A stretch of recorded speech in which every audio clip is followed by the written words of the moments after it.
Не трябва да бъде съставен кабинет, ние ще гласуваме против, естествено.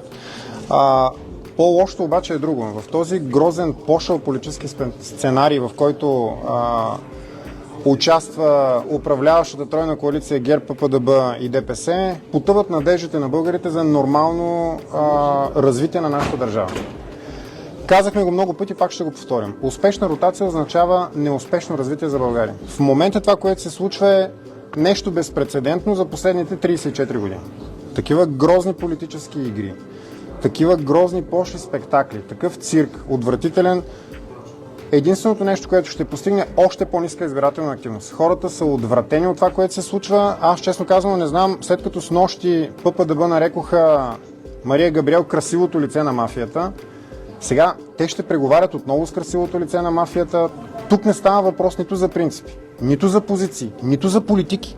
През цялото време, последните 2 седмици, защото 2 седмици точи този грозен пазарлък, ние слушаме едно единствено нещо. Позиции, постове и министерски кресла. Това ужасно много делегитимира политиката. Когато ние ходим по улиците и когато се срещаме с хората, те казват буквално следното: отвратени сме от вас, които се занимават с политика. Заради тези негодници в момента.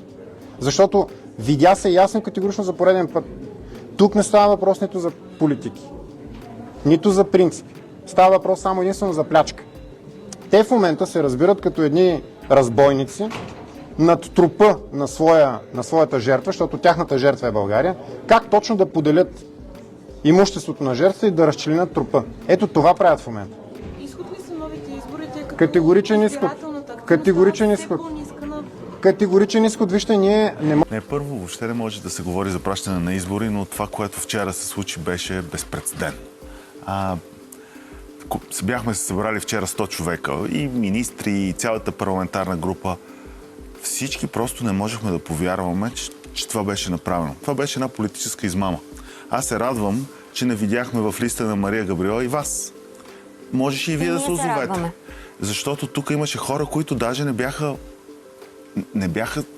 Ние не знаехме за тях, но и те не знаеха, че са в този лист. Казах, че съжалявам Мария Габриел. Аз знам, че това не е нейната природа.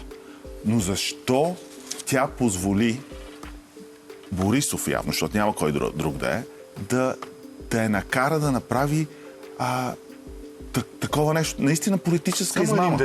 За службите не мога да разбера каква е точно темата. Трябва да знаете истината. 2 пъти е имало решение за смяна на шефа на ДАНС. 2 пъти. Първо с генерал Атанасов, който обмисля 1 месец и отказа да стане шеф на ДАНС.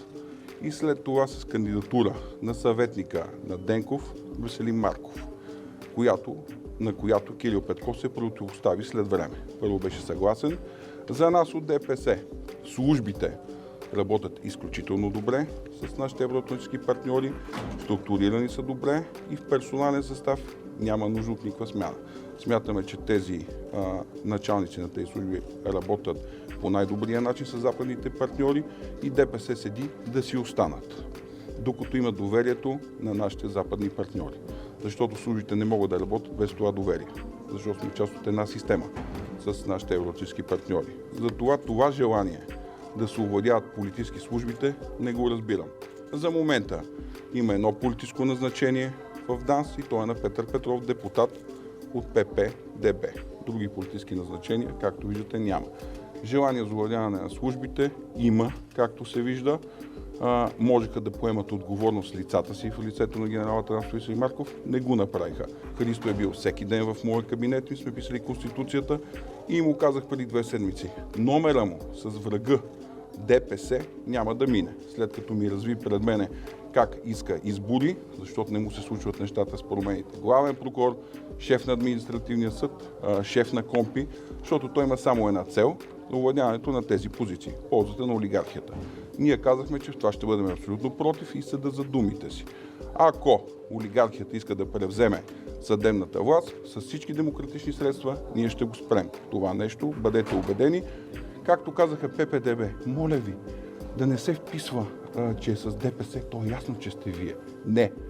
Хората на ДПС не са 2 класа, те са 1 класа, като всички други български граждани и ние ще седиме като техни представители на масата и когато искат нашата подкрепа, ще я взимат на масата пред всички вас и пред нашите избиратели. Господин Певски, Последните си какво думи. реално трябва да се случи от тук нататък и как виждате изхода от тази ситуация, в която едни правят отвод, Мария Габриела е вече премиер? Отвод не може да се прави.